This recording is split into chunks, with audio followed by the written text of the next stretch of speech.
Olá, meus amigos. Vamos dar continuidade à conversa em relação à análise genômica em populações exogâmicas. Nós estamos falando em estudos agora de detecção de QTL, de seus efeitos e de suas posições nos grupos de ligação. Na conversa de hoje, nós vamos tratar inicialmente de um método baseado na filosofia de marca simples, proposto por Hansel e Elston, e que envolve teoria de regressão.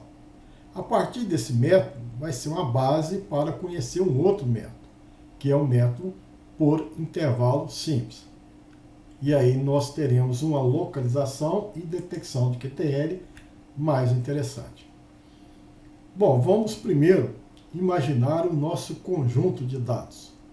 No nosso conjunto de dados, nós temos informações de M marcadores, além disso, um conjunto de informações das características fenotípicas. Com relação a esses M marcadores e essas características, nós temos as informações de N indivíduo acrescentado da informação dos genitores desses indivíduos, que são irmãos completos.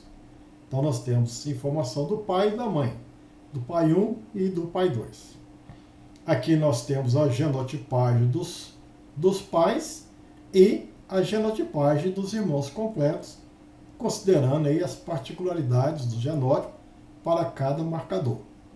Com relação à fenotipagem, nós devemos ter informações dos irmãos completos e a informação fenotípica dos pais, ela é dispensável. Então, se você não tiver essa informação, você coloca no arquivo -9, que é um dado perdido. Se tiver, ele não vai ser utilizado, você coloca aqui nesse arquivo. Mas nós vamos estabelecer uma regressão. Mas não é a regressão com base nessas informações. Uma regressão que vem de uma outra planilha de dados. Nós vamos, só em vez de ter a informação de N indivíduo, nós vamos precisar da informação de N que multiplica N-1 sobre 2, pares de irmãos completos. Então a gente vai precisar da informação do irmão 1 e 2, do irmão 1 e 3, do irmão 1 e 4, do irmão N-1, N. Que informações são essas? São informações da semelhança fenotípica. A semelhança fenotípica, ela é dada pela o complemento da diferença entre a informação do indivíduo com seu irmão. Então, o indivíduo tem 1,70 m, o irmão 1,60 m, essa diferença ao quadrado dá, então, a variação entre esses dois irmãos. Posteriormente, a variação de outro par de irmão. E assim vai. Então, nós temos um conjunto de diferenças ou um conjunto de semelhança. Nesse caso, nós podemos tratar com as diferenças. E com relação à informação molecular, nós vamos pensar também, aí sim, numa semelhança genética. E nesse caso, trazendo aqui aquele conceito daquela nossa conversa que nós já tivemos, a identidade por descendência. Então, para cada marcador, nós temos essas identidades. Identidade do indivíduo 1 com 2, do indivíduo 1 com o irmão 3, assim por diante. Já sabemos uma série de informações. Nós podemos ter valores de identidade 0, 0,25, 0,50, 0,75, 1. Em média, a gente espera que seja igual a meio. A variância desses valores pode diferenciar e, em média, a variância é igual a 1/8. Existem também informações das covariâncias que nós vamos ver daqui a pouco. Pois bem, então nós passamos de ter essa planilha para ter essa outra planilha. A proposta original do Hansel e Elston é fazer uma regressão não com essas diferenças em relação a essa semelhança. Bom, e nessa relação, ele vai considerar inicialmente que seria interessante uma regressão com o valor do QTL, o valor verdadeiro daquele loco que eu estou estudando. Obviamente que eu não conheço o QTL. Eu estou exatamente investigando se existe uma associação do marcador 1 com QTL-Q, o marcador 2 com QTL-Q. Mas ele desenvolve inicialmente toda uma teoria do relacionamento da diferença com a semelhança do IBD em relação a Q. E posteriormente ele estende esse conceito da diferença em relação aos IBDs dos marcadores. E aí, indiretamente, nós passamos a ter informações dos IBDs do QTL e conseguimos estabelecer ou não uma relação de causa e efeito, mostrando a associação entre o marcador e o QTL que a gente está investigando. Então veja que houve bastante mudança em relação às teorias que nós aprendemos para população de cruzamento. Uma primeira mudança é que nós não estamos analisando N informações. Nós estamos analisando a combinação de N 2 a 2. A gente tem 200 indivíduos, nós devemos pensar que temos 200 vezes 199 se divide por 2, 19.900 pares de irmãos. Então essa é a primeira particularidade. Né? E a segunda particularidade é que o Y não é mais o valor fenotípico. O Y é uma diferença. Tá certo? Nós podemos analisar a semelhança ou diferença. É um valor de diferença fenotípica entre irmãos. E o X não é o valor de dose do marcador. O X, na verdade, é um valor de semelhança por identidade. Né? Nem é semelhança por estado, é semelhança por identidade genética. E para isso, de fato, eu preciso conhecer quem que é o genitor materno, se fosse família de meio-irmão, ou materno e paterno, se é família de irmão completo. Então, se a gente tem aqui os valores fenotípicos x1, x2 até xn, na verdade, as nossas variáveis dependentes, né, o y da minha regressão, vai ser esses quadrados dessa diferença. Então, a quantidade de informação cresce, deixa de ser n e passa a ser combinação de n 2 a 2. Bom, nós temos então algumas pressuposições. Vamos imaginar que o valor de xi original, né, para um determinado irmão é dado por μ mais G1J mais E1J, referente ao indivíduo 1, e aqui referente ao indivíduo 2. Então, nós vamos ter vários pares de irmãos, né? O primeiro e o segundo, com o efeito GI, e aqui o efeito do erro. Então, GIJ é o efeito genético associado ao indivíduo I, do JES, o par de irmão. E esse I variando de 1 até 2, e esse J variando de 1 até combinação de N 2 a 2. E esse aqui seria o que a gente chama de efeito ambiental. Vamos entender direito o que é esse efeito. Esse efeito passa a ser uma diferença de efeitos ambientais. X está sujeito a um efeito ambiental. Y está sujeito a uma diferença de efeito ambiental. Então nós temos que pensar nas variáveis originais X e na variável que vai ser submetida à regressão, que é Y. Então ela tem um erro que tem essa interpretação. A esperança do erro ao quadrado, é essa diferença. Então a gente vai imaginar que esse σ2 é a esperança desse erro que é a diferença. Se fosse em relação a x, você poderia ter uma pressuposição desse erro ou desse erro. Mas aqui em relação a y, isso tudo representa σ2e. Tá certo? Para y, para x seria diferente. Nós vamos imaginar que os erros, aquele erro que incide no irmão e no outro irmão, são independentes, que essa covariância seja nula. Então vamos pensar num primeiro modelo de regressão. Nós vamos trabalhar aqui com alguns modelos. O primeiro é aquele que relaciona a diferença com o IBD do loco Q. Então nós vamos desenvolver aqui a teoria, mesmo que a gente não tenha essa informação a princípio, nós vamos então fazer a interpretação dessa regressão. Se a gente tivesse os valores, obviamente que é fácil obter B0 e B1 numa regressão linear simples. Isso é assunto trivial na estatística. A questão é interpretar B0 e B1 sabendo dessas particularidades do Y e dessa variável X que representa o IBD do loco Q. Bom, vamos então tentar entender o que vai ser o B0 e o que é o B1 nessas condições. Nós estamos fazendo uma regressão de Y em função do nossa variável x, que é representada pelo IBD. Em relação ao y, nós sabemos que são diferenças genéticas e ambientais. Então, nós temos aqui o efeito G1 mais menos o efeito G2, mais essa diferença de efeitos ambientais que é dado por E e J. Então, isso aqui constitui uma diferença genética. Mas, pensando em um loco, né, e para ou loco Q ou loco B, vai existir diferenças variadas.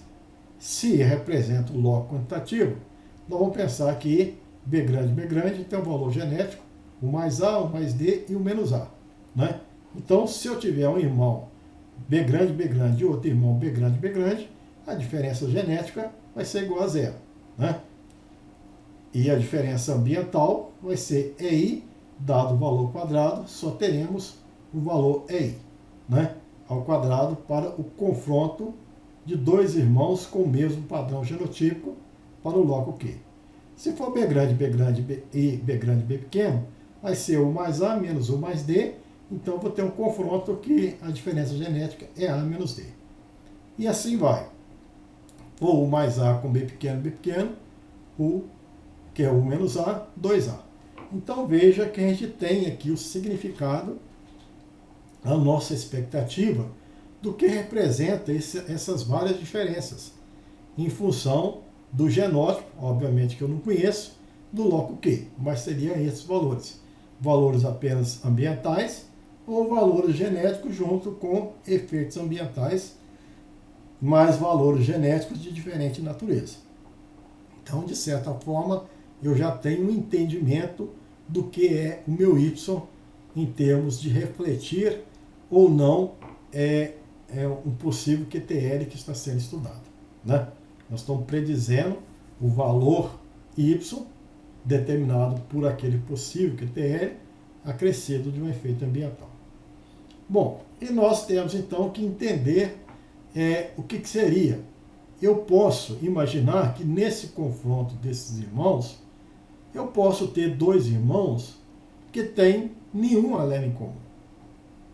Eu posso ter dois irmãos que têm uma condição de um alelo em comum, que levariam a IBD igual a meio.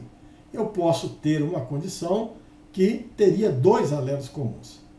Obviamente que se eu pegar um indivíduo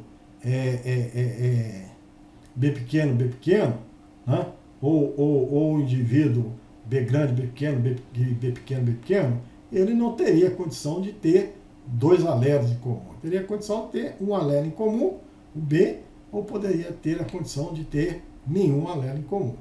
Mas eu preciso então saber essas frequências, né, nessas várias condições para eu estabelecer aqui uma relação. Então vamos imaginar, né, que eu tenho um indivíduo, né, tem um indivíduo B pequeno. Então eu faço a seguinte pergunta: quais indivíduos da população podem ter um alelo em comum com esse? Certo? Ou pode ter zero alelo em comum? Se eu tiver B grande, qual a chance de eu ter um B grande? Quais são as possibilidades de ter zero alelo em comum? Bom, B grande com B grande, nós já vimos na teoria de IBD que é possível ter zero alelos comuns idênticos por ascendência. Se eu tomar um indivíduo B pequeno, ele poderia ter zero. Ele tem um alelo idêntico por estado, mas por descendência pode ter zero. Se eu pegar esse indivíduo, ele tem zero por estado e ele tem chance de ter zero por descendência. Então, esses indivíduos ocorrem na população em equilíbrio com frequência P2, 2PQ e Q2. Esse indivíduo, então, ele pode ter zero com esse, né, que passa a ser também da própria população P2, 2PQ e Q2. A soma dessa probabilidade tem que fechar igual a 1. Então, se eu fizer essa probabilidade conjunta, eu acho esses valores. Eu posso fazer uma tabela e falar assim: eu tenho esse indivíduo. Esse indivíduo, ele pode encontrar outro que tem apenas um alelo em comum, certo? E neste caso específico, com esse indivíduo aqui, ele pode ter um alelo idêntico por ascendência comum. Com esse indivíduo aqui, também ele pode ter um alelo por ascendência comum. por esse indivíduo ele não pode ter, porque ele nem idêntico por estado não tem. Então, para ele ter um alelo idêntico e comum, um alelo só pode ser o B grande. Então, esse indivíduo aqui vai existir, e esse indivíduo aqui pode ter esse alelo em comum e tem outro alelo. Se a soma das probabilidades é igual a 1, qual a chance de eu ter indivíduo, dado que eu tenho esse alelo em comum, B grande, que ele tenha também outro B grande, e esse indivíduo que tenha B pequeno? Ora, certamente que depende da ocorrência de B grande, que é P, aqui depende da ocorrência de B pequeno, que é Q. Então, essas seriam as probabilidades conjuntas. Da mesma forma, esse indivíduo aqui pode ter apenas um alelo idêntico comum com B grande e B pequeno? Pode. Pode ter com esse? Pode. Pode ter com esse? Né? Apenas um? Você vai depender. Se for o B grande, não. Se for o B pequeno, que nós estamos referindo, aqui é 0, mas aqui pode. Então, se esse indivíduo, cuja frequência é 2pq, e tem um alelo comum com B, então a frequência, o outro alelo é B grande, com frequência P. Se for o B grande, o outro alelo é B pequeno, com frequência Q. Aqui é 0. Então, dessa maneira, nós temos uma probabilidade e a probabilidade média. E assim a gente vai perguntando, né? Esse indivíduo aqui, vamos pensar quais são os indivíduos da população que teria condição de ter dois alelos idênticos por ascendência. Bom, somente aqueles que têm dois alelos idênticos por estado. Então, é esse. Tem outro? Não. Então, a soma da probabilidade tem que ser igual a 1. Se esse aqui é o único, a probabilidade aqui é igual a 1. Então, P2 vezes 1, aqui 2PQ vezes 1, que é 2 vezes 1. Então, veja que sempre a gente está questionando quais, e essa soma de probabilidade, excluindo esse P2, tem que dar igual a 1. Então, a gente responde essa questão, né? Nós temos essas diferenças e temos chances de ter a IBD 0, a IBD meio e a IBD 1. Em média, qual que é a chance de ter a IBD 0? Em média, qual que é a chance de ter a IBD meio? E qual a chance de ter a IBD igual a 1? Vamos ver então a esperança, né? Aqui temos os valores das frequências e nós vamos ver aqui para quando a IBD é igual a 0, quanto é que é o valor esperado de Y. Quando a IBD é igual a meio, qual é o valor médio esperado para o Y chapéu.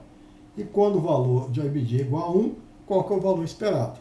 Então, veja, nós vamos deduzir a interpretação do B0 por observação.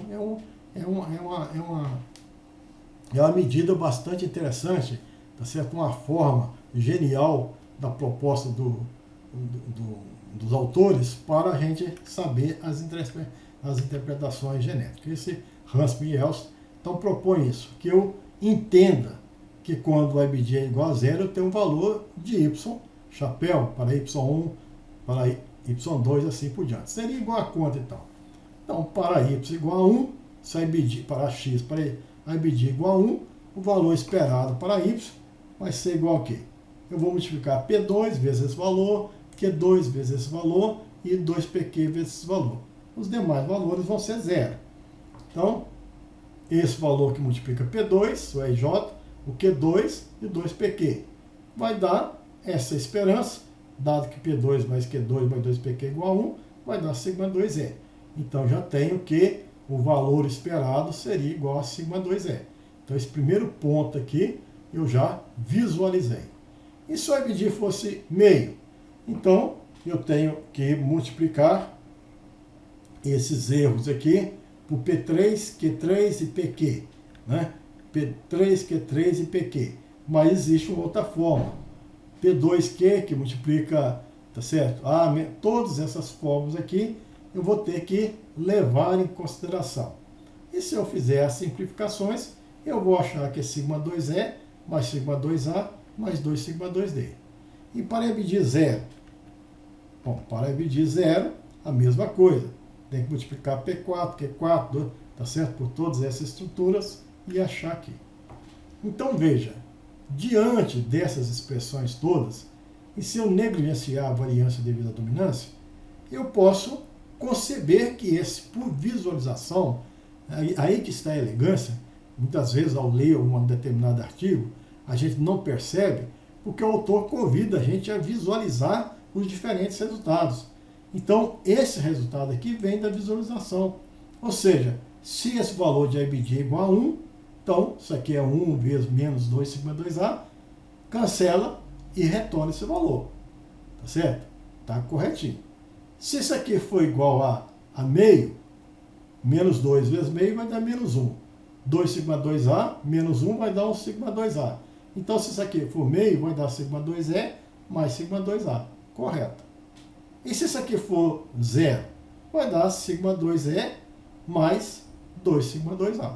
Então, veja que essas três equações, eu reconheço a equação da reta apropriada para gerar esse valor, que é essa equação que é o nosso modelo. Então, se o nosso modelo era B0 mais B1 IBD, está então definido, interpretado, que B0 é a sigma 2E mais 2 sigma 2A. E B1, nessa regressão, existe, tá certo? Se existir uma relação entre a diferença, expressa pelo quadrado da diferença entre os valores originais, e a semelhança, representada pelo IBD, o valor de B1 vale menos 2 sigma 2A. O que é sigma 2A? É a variância aditiva determinada pelo loco QTL que nós estamos investigando. Então veja, essa é uma teoria bastante importante e que a gente tem que refletir sobre ela. Então existem irmãos que apresentam diferenças fenotípicas ou semelhanças fenotípicas, e existem irmãos que têm valores diferenciados de IBD. Se for uma família relativamente grande, é possível fazer uma associação. E essa associação ela vai existir em um coeficiente de regressão dado por menos 2 sigma 2A. Então, essa é a teoria. Pois bem, agora ele nos convida a um passo maior, né? A fazer uma regressão não com o IBD do QTL, mas do IBD do marcador. Tá certo? Como é que eu vou estender se eu não tiver o IBD do QTL, eu tendo o IBD do marcador, como é que eu vou interpretar? E vai me levar no mesmo raciocínio, mas agora de uma forma mais elaborada, que ele vai decompor essa esperança que eu tenho do valor médio esperado para cada IBD, dado o IBD do marcador. E ele vai decompor, que vai depender, não só, vai depender de um conjunto, de probabilidade conjunta, a esperança em relação ao QTL, que nós já conhecemos, e agora veja essa probabilidade conjunta do IBD do QTL em relação ao IBD estimado marcador. E vai ainda estender essa proporção em uma nova proporção, tá certo? O IBD do QTL em relação ao IBD verdadeiro do marcador e o IBD do verdadeiro do marcador em função do IBD estimado do marcador. Então, no processo de cadeia, ele vai retomar esses valores. E aí existe uma teoria bastante elaborada que vocês deverão, então, ter um pouco de calma e fazer um estudo refinado. Nós só vamos apresentar aqui o que o autor nos convida, mas depois vocês vão ter que ver isso mais detalhadamente. O primeiro termo, essa esperança em relação ao IBD do QTL, que vem da primeira etapa, nós já conhecemos. No segundo termo, nós precisamos então dessas distribuições conjuntas. Nós temos o IBD, nós vamos pensar no IBD do QTL como sendo 0, meio e 1, e nós vamos imaginar que também do marcador é possível ser 0, meio e 1 para uma determinada situação, onde envolveria apenas um marcador, e aí você tem a condição M1, M2, então você passa a ter vários IBD para M1, M2, M1, M1 com M1, M1, M1, M1 com M1, M2, e assim vai, assumiria 3 valores. Aqui seria as probabilidades conjuntas, vai depender então da ligação fatorial que existe dentro do IBD do QTL com o IBD do marcador, pensando que o marcador tem também 2 alelos e nessa configuração. né? Então ele descobre aqui essa probabilidade conjunta. E posteriormente ele pensa que o EBD do marcador, e aí sim você tem vários tipos de genótipos. Nós já vimos que numa tabela de mão completa você pode encontrar valores 0, 1/4, meio, 3/4 e 1, e aí você tem que relacionar com o EBD específico do marcador, imaginando que ele seja M grande, com M grande, apenas 2 alelos possíveis naquela situação. Novamente nós temos as probabilidades conjuntas, e reunindo todas essas informações, né, se a gente tiver essas esperanças, basta fazer a substituição, agora uma regressão bem mais ampla, com a informação de 0, 1/4, meio, 3/4 e 1. Então a gente pode predizer e verificar, né, por observação, que existe uma regressão, e nessa regressão ocorre essa expressão, onde isso representa o B0, e o importante é que aqui nós temos o B1. Então, se a regressão é com a EBD do QTL, nós já tínhamos visto que era menos 2 sigma 2A. Se ao invés do EBD do QTL, nós trabalhamos com a EBD do marcador, então B1 vai ser menos 2, 1 menos 2R ao quadrado. Então, se B1 for significativo, tá certo? Ou se ele não for significativo, uma das razões é que o QTL é importante, porém não há associação, porque R é igual a meio, ou seja, a distância do marcador em relação ao QTL é 50 sétimos, demonstrando que eles são independentes. Então essa é a teoria. Recomenda-se fazer uma análise de regressão com aquelas diferenças em relação aos EBDs dos marcadores. O valor de B1 é então interpretado para menos 2, 1 menos 2R ao quadrado, sigma 2A. Então vamos fazer aqui uma aplicação.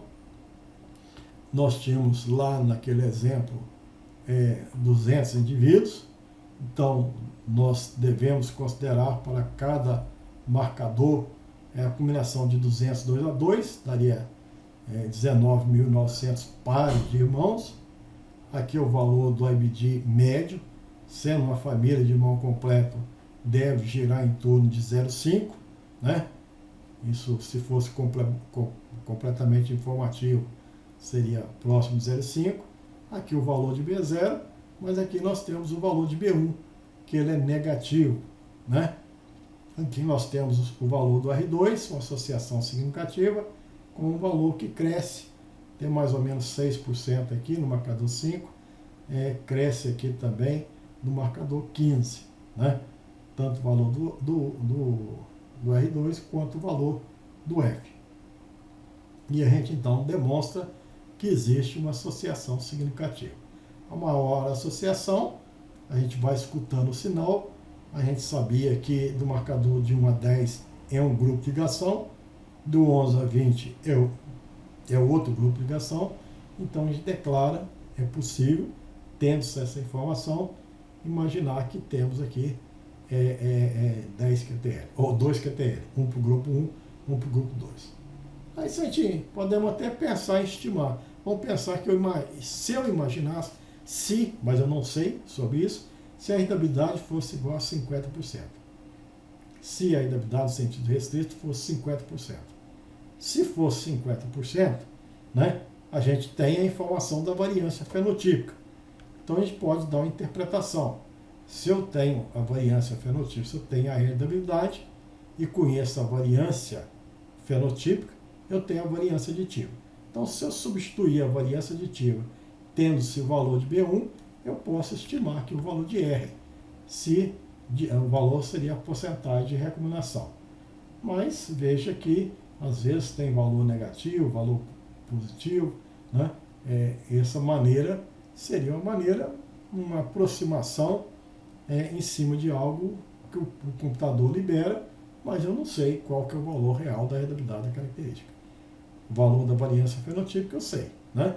Mas da rentabilidade eu não sei, mas se eu soubesse, seria um caminho. Aqui o completamente informativo, o arquivo 2, é outro conjunto de dados. Aqui mesmo a condição, 19.900, o valor aqui bem mais próximo de meio. Temos o valor B0, aqui temos o valor B1, E aqui da mesma forma, maior R2, os B1 vocês percebem que é consistentemente negativo, e traduz então aquele menos 2, 1 menos 2R ao quadrado, sigma 2A. Então, a gente localiza, há uma tendência de localizar aqui na posição mais correta, depois do marcador 5, 6, 6 e assim por diante. Então, veja que é um método de marca simples e fundamentado em regressão. Nós já tínhamos falado sobre o método de marca simples, baseado em ANOVA, se a gente tivesse várias famílias, e baseado em teste de médias. Se eu tivesse apenas uma família, era possível fazer um teste de médias, remetendo a alelos de origem gamética ou uma constituição genotípica diferenciada na progênie. Então, é um método adicional para cálculo ou para informação da associação QTL marca. Bom, essa é um método bastante interessante, mas tem todas as desvantagens de método de marca simples. Eu detecto aqui a associação, eu não sei se eu encontrei 20 associações, se tem 20 associações significativas, se eu tenho 20 QTL, se eu tenho 1 QTL, se eu tenho 2 QTL, isso não é informado, porque eu não tenho a visão de mapa. Então, por isso que passa a ser interessante um método de intervalo, né, e nesse caso intervalo simples, que baseia na confecção prévia de um mapa genético, um mapa de ligação. Então nós temos, fundamentado na teoria de Hanselmann e Elston, em 1994, Foucault e Cardon propuseram um método também de regressão, mas numa teoria de análise de intervalo. E aí é bastante simples, mas é uma sequência de raciocínio que ele apresenta bastante interessante. Então ele começa com o modelo de Hanselmann e o Elston. Então a base teórica é que existe uma relação entre Y e X. Y é o quadrado da diferença dos valores fenotípicos de pares de irmãos. X é o IBD do QTL.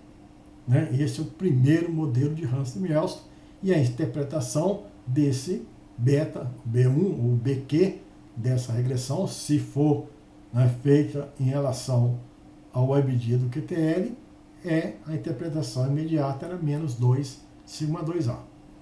Como nós não temos o IBD do QTL, nós vamos fazer uma regressão com o IBD do marcador. Mas vamos pensar que eu tenho dois marcadores, marcador 1 e 2, e um suposto QTL que está sendo flanqueado por esses marcadores. Eu conheço a distância de R12, mas posso imaginar que o QTL está R1 de distância de M1 e R2 de distância de M2. A mesma filosofia de análise por intervalo, que já foi abordada aqui quando nós falamos em F2, reto cruzamento e tudo mais. Então o próprio Hanselmann e Elston, ele nos convida a ter modelos em que a relação entre Y é feita com o IBD do marcador 1, do marcador 2. Se isso for feito, nós temos então a interpretação. O B1 vai ser menos 2, 1 menos 2R1, R1 significando a distância do marcador ao possível QTL, sigma 2A. E se for em relação ao marcador 2, é a mesma coisa, a diferença seria o R2, que é o posicionamento do QTL em relação ao marcador 2. Obviamente que essas duas expressões, ela pode chegar na expressão teórica que relaciona a diferença com a IBD de QTL. Então, sendo menos 2 sigma 2A ao BQ, é uma associação imediata. Então, nós temos que considerar esses diferentes modelos como sendo satisfatórios. Esse é o modelo teórico, modelo 1, de associação. O modelo 2 e o modelo 3 são modelos que viáveis de ser executado. Bom, mas eu quero predizer, tá certo? O valor de Y, o valor da diferença entre irmãos por meio de IBD. Só que o Foucault e Cardon, ele nos convida, antes de predizer Y, predizer o IBD do logo Q. Então eu estou com o IBD desse marcador, ou com a IBD desse marcador, predizendo Y. Mas será que com a IBD desse marcador e o IBD desse marcador, eu posso predizer o IBD do loco Q? Então essa é a proposta de um modelo 4. Antes de entrar no modelo de predição de Y, eu faço um modelo de predição do X.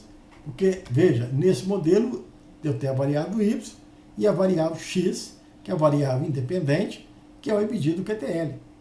Então a variável X aqui, que é o IBD do QTL, ela agora vai ser predita. Tá certo? Ela vai ser predita. Então, ela vai ser usada posteriormente como sendo a variável independente. Mas aqui nesse modelo 4 ela é dependente. Eu vou predizer esse IBD com base nos IBDs dos marcadores que estão possivelmente flanqueando esse loco Q. Então é uma medida bastante interessante. A primeira etapa, esse modelo 4. Pois bem, nesse modelo 4, a gente sabe que por teoria de regressão, né, para eu predizer, eu vou considerar aqui, nessa matriz x', x', igual a x' mais vezes beta, eu posso dizer que essa x', ela é representada pela covariância dos IBDs dos marcadores com os IBDs do loco Q. A matriz x' pela variância do IBD do marcador 1, do marcador 2 e essa covariância. E aí sim eu tenho B, que eu vou multiplicar pelos IBDs e aí conseguir ter um novo IBD do loco Q. Tá certo? Aqui eu preciso ter conhecimento. Nós já falamos aqui que os IBDs, médio de uma família de irmão completo, é meio. A variância dos IBDs de um meio-irmão de irmão completo é igual a 1/8.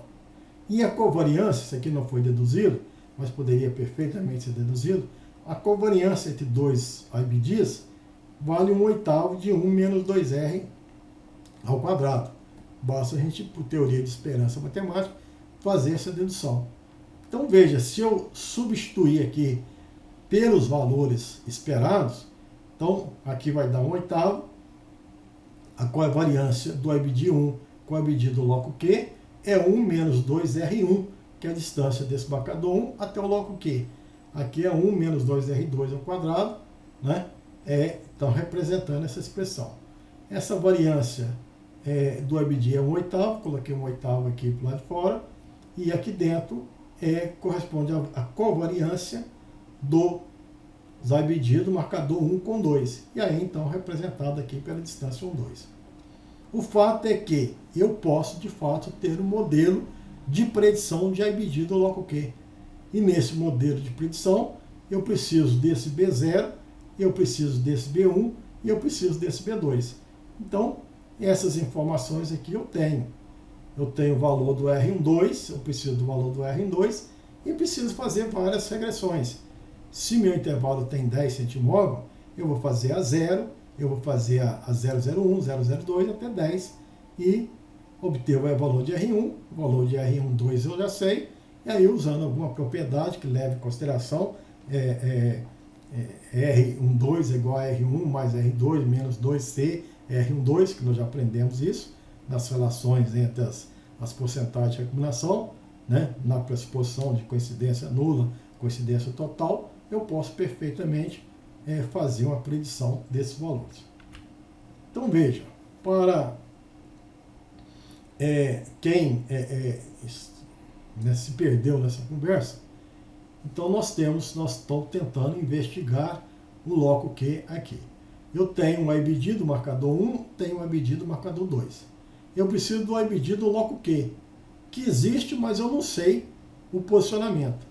Então eu tenho que fazer por tentativa, ou na posição que o loco Q está em cima do marcador 1, está a 1 centimógrafo, a 2, no incremento que eu desejar. Pode ser 0,05, pode ser 0,01, do jeito que eu desejar.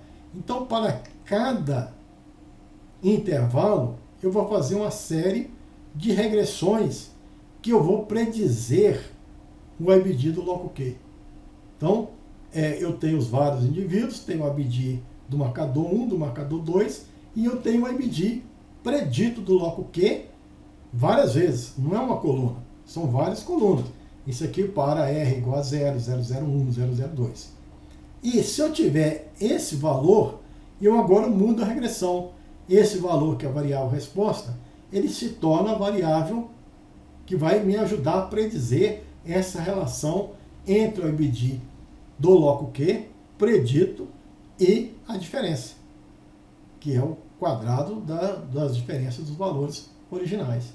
Então eu vou fazer aqui, depois que eu fizer essa regressão, várias regressões, essa coluna e essa coluna entra numa outra regressão passiva de ser interpretado, né? Tal como o Huntsman e Elson tinha proposto.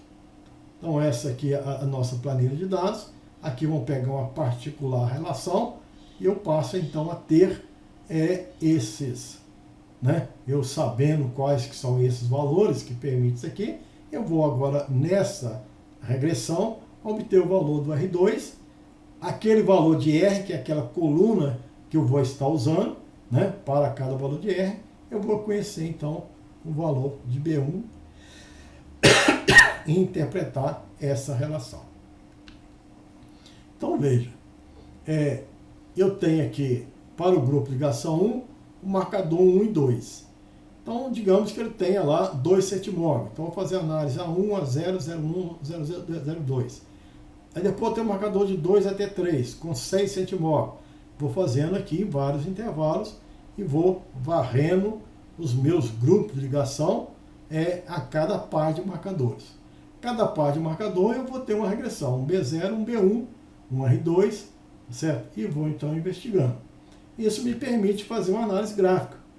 Uma análise gráfica onde eu vou escutando, tá certo? Vou predizendo os IBD do bloco Q e vou predizendo aqui o valor do R2 até achar um R2 máximo aqui entre o marcador 5 e 6. Esse valor do R2 foi 6,72 e eu reconheço aqui qual que é o valor. Esse mapa é interessante que eu verifico que em intervalo diferente eu usei aqui tipos de cruzamento diferente, mais ou menos informativo. Então esse aqui é o marcador 1, 2, tá certo? E assim vai, mas eu tenho informação. Esse marcador, quando azul, ele segrega apenas no pai 1. Aqui o marcador, esse marcador aqui, ele segrega com 3 alelos. Então significa que a análise que eu estou fazendo desse pai 1, pai 2, é como se fosse o cruzamento A1, A2, A2, A2, né? Então eu vou, aqui esse último aqui, é uma situação que eu analisei, um genótipo de pais que foram cruzados e que são completamente informativos, como se fosse A1, A2, A3, A4. Então 4 alelos segregando, 3 alelos, 2 a semelhança de F2, A1, A2 com A1, A2, 3 como se fosse A1, A2, A3, A3, aqui é A1, A2, A3, A4, aqui apenas no pai 1 ou no pai 2 é A1, A1 com A1, A2, tá certo? E aqui é o contrário, e assim vai. Então eu posso, nesse método intervalo, descobrir, detectar, posicionar e, de certa forma, computar o efeito, porque esse valor vai valer menos 2,52A. Aqui está no outro grupo de ligação, a mesma coisa, certo? Tem informação do tipo de cruzamento estabelecido com os vários marcadores. Isso aqui me dá mais credibilidade à informação. Veja que se eu analisasse o outro arquivo de dados, onde todo mundo era completamente informativo, eu vou ter aqui a mesma coisa, né? Uma regressão, tem o B0, tem o B1, quadrado médio desvio, o R2, o F, que a gente poderia testar a significância. E aqui a gente verifica que em todos os marcadores, o cruzamento envolveu o tipo completamente informativo, envolvendo 4 alelos, que era a característica desse arquivo de dados. E aí, então, eu percebo também o posicionamento entre o marcador 5 e 6. Certamente que essa informação, como vem de cruzamento mais informativo, ela é mais acurada. E aqui a mesma coisa no outro grupo de ligação que também foi detectada, né? E eu tenho informação do padrão de cruzamento em cada marcador. Então é uma técnica bastante interessante, aplicável aí em família de mão completa. Seria semelhante, só que eu tenho que pensar nas propriedades de família de meio-irmão. Mas isso segue a mesma linha de raciocínio, de forma que para populações exogâmicas também é possível fazer estudo de detecção, localização de QTL por marcas simples ou por intervalo simples. Pois bem, pessoal, era isso que a gente gostaria de apresentar, né? E tendo dúvidas, participe aí do nosso canal, tanto no YouTube quanto no Facebook, e a gente terá um prazer de estar respondendo e continuando esse nosso diálogo.